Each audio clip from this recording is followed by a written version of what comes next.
saboda idan mutum ya tashi daga mutuwa, wato firgicin da yake bayan mutuwa ya fi fa na cikin mutuwa. To yanzu kuma duk firgicin mu ba abin da zai zo bayan mutuwa ba ne, yaya za a yi ita mutuwar take, kuma yaya bai zai faru bayan an mutu a ranar da aka mutu.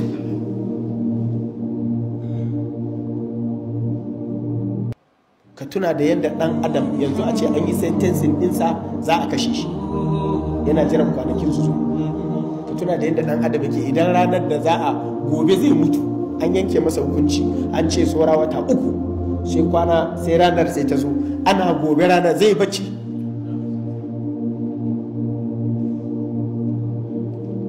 To shi kuma wannan yana cikin kabari ne, ana jira za a tashi.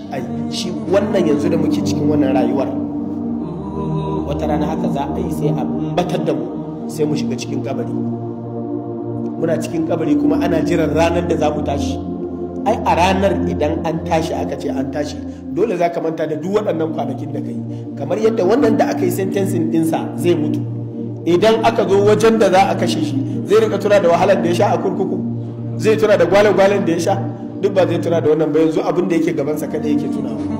Haka za a yi da muka tashin kiyama. Duk abin da zai faru a cikin barzakh wallahi sai ka manta da shi saboda bala'in tashin kiyama.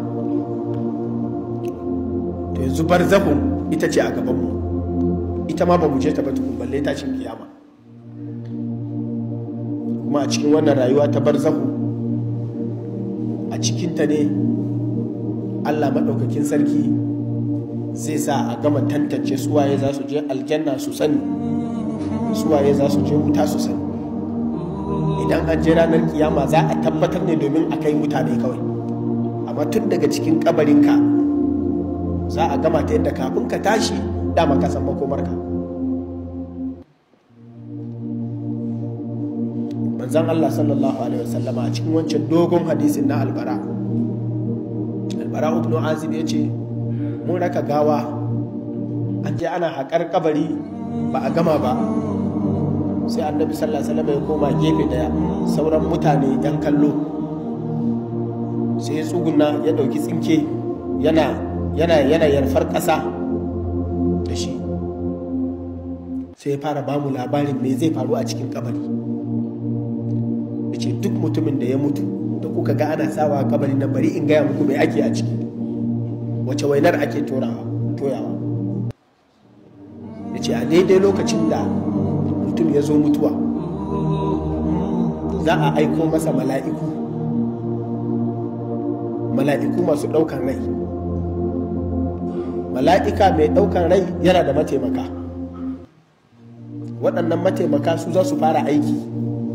Shi ne ma'anar tawaffatu rusuluna wa hum la yufarritu. Su za su fara aiki, su jawo ran, su tattaro ta har sai ta zama idza balagatil hulqum, ta zo makoshi, sai mai gidansu ya zo ya karba. Kul yatawaffakum malakul maut. Yace a lokacin da aka zo daukan rai, tun daga nan za a ware su wane ne na kirki, su wane ne na banza.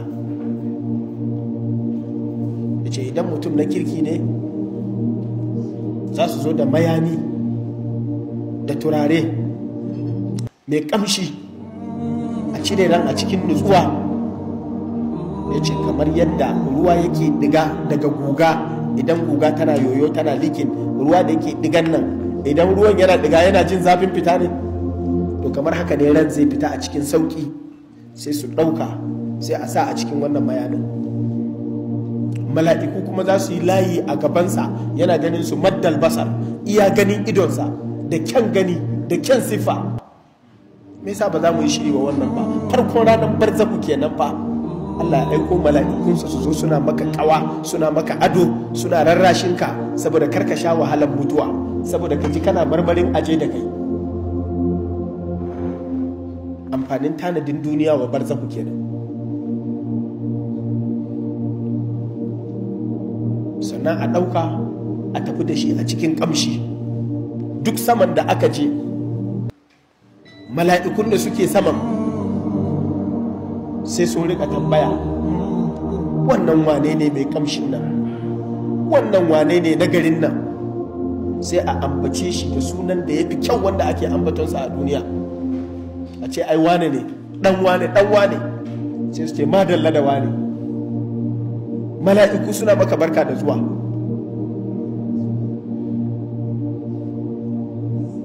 Da ka saba da mutane, mala'iku da kana gani abun tsoro a tunaninka, yanzu gashi sun zo suna maka hidima, suna maka maraba da lale.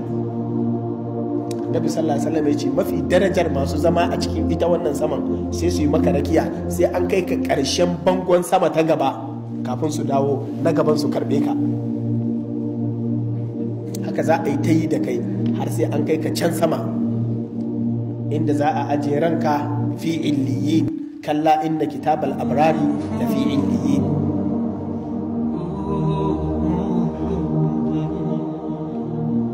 Duk wani mutum da ka sani mumini wanda Allah ya sa ya cika akan imaninsa, an yi masa haka.